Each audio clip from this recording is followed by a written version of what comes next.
नमस्कार सगळ्यांना, कसे आहात सगळे? तर आज होता संडे आणि मला होती सुट्टी.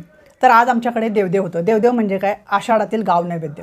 श्रावणामध्ये भरपूर पाऊस चालू होतो आणि पावसाळा आला की साथीचे रोग पसरतात, आजार पसरतात, रोगराई पसरते.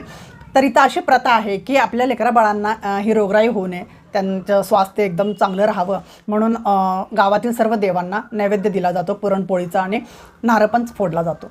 तर आज आमच्याकडे तो प्रोग्राम होता आणि मी आज दिवसभरात जे काही केलं आहे, कसा नैवेद्य दाखवला आहे, कसं आम्ही जाऊन नैवेद्य दाखवून आलो सगळ्या ठिकाणी, ते मी या एका व्लॉगमध्ये दाखवणार आहे. तर तो व्लॉग तुम्ही नक्की बघा. आवडला तर लाईक, शेअर आणि सबस्क्राईब करा. तर वळूया आपल्या व्लॉगकडे. लवकर उठून सडा रांगोळी करून मी पूजेला सुरुवात केली. पूजा करून घेतली मी. देवांना सगळ्या न्हाऊ माकू घातलं आणि त्यांना छान माळा वगैरे घालून छान अशी पूजा त्यांची करून घेतली. नंतर पंचपाळ्यातलं हळद कुंकू संपलं होतं म्हणून मी पंचपाळ्यामध्ये थोडीफार हळद काढून घेतली आणि देवांना सर्व गंध लावून माळा वगैरे लावून त्यांची छान आरती पूजा करून घेतली. धूप अगरबत्ती वगैरे लावून मी आरती करून घेतली. त्यानंतर मी आले तुळशीची पूजा करायला. तुळशीच्या पूजा करून सूर्याला अर्घ्य देत असते मी, आणि तुळशीच्या बाजूला एक महादेवाची पिंड आहे, त्या पिंडीची पूजा करून सूर्याला अर्घ्य देऊन तिथली सर्व व्यवस्थित पूजा करून मी स्वतःभोवती प्रदक्षिणा मारल्या. त्यानंतर मी लागले स्वयंपाकाला लागल्यानंतर मी भज्याचं पीठ भिजवायला घेतलं. ते पीठ आधी चाळून घेतलं. त्यामध्ये कांदा वगैरे सर्व मटेरियल घालून मी छान असं हिंग वगैरे घालून, हळद घालून, कोथिंबीर, ओवा घालून मी छान असं पीठ मळून घेतले. तोपर्यंत तिकडे नैवेद्य तयार होत होते. भरपूर आम्हाला नैवेद्य करायचे होते, छोटे छोटे. आणि नैवेद्य बघा कसे फुगतायत. नैवेद्य वगैरे छान पूजून झाल्यानंतर आम्ही देवाचं ताट भरलं. देवाला परत एकदा आरती केली आणि नैवेद्य दाखवला. आणि नंतर आम्ही दारामध्ये बाबळीच्या काट्याची पूजा केली, म्हणजे त्याला हिरवळ पूजणे असं म्हणतात.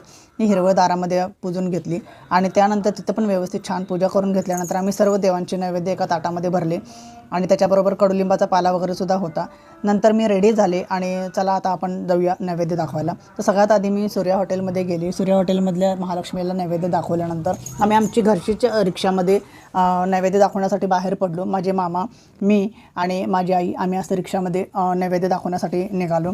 तर सगळ्यात आधी आम्ही गेलो सिव्हिलच्या देवीला, सिव्हिल हॉस्पिटलमधल्या देवीला, महालक्ष्मीला. तिथे आम्ही नैवेद्य दाखवला, नारळ वगैरे फोडला आणि त्याच्यानंतर आम्ही आलो बलिदान चौकातील मर्याईला. तिथंसुद्धा आम्ही नैवेद्य वगैरे दाखवला, नारळ फोडलो. आणि तिसऱ्यांदा आलो आम्ही भांडे गल्लीतल्या लक्ष्मीला. आल्यानंतर तिथेही बघा एवढी गर्दी होती आणि बहुतेक आजच सगळ्यांनी नैवेद्याचा घाट घातला होता. त्यानंतर आम्ही आलो रूपाभवानीला पण छान नैवेद्य वगैरे दाखवला, नारळ फोडला. तिथं छान असं दर्शन घेतलं आणि त्याच्यानंतर दर्शन खूप छान झालं होतं, खूप शांत वाटत होतं, मस्त वाटत होतं. भरपूर गर्दी होती तिथंसुद्धा. त्याच्यानंतर आम्ही आलो नवी पेठेतल्या म्हसोबाला. तिथेही नारळ फोडला, आरती वगैरे केली, पूजा केली आणि आम्ही घरी आलो. तर हा व्लॉग तुम्हाला आवडला का? कसा वाटला? आवडला असेल तर लाईक, शेअर आणि सबस्क्राईब करायला विसरू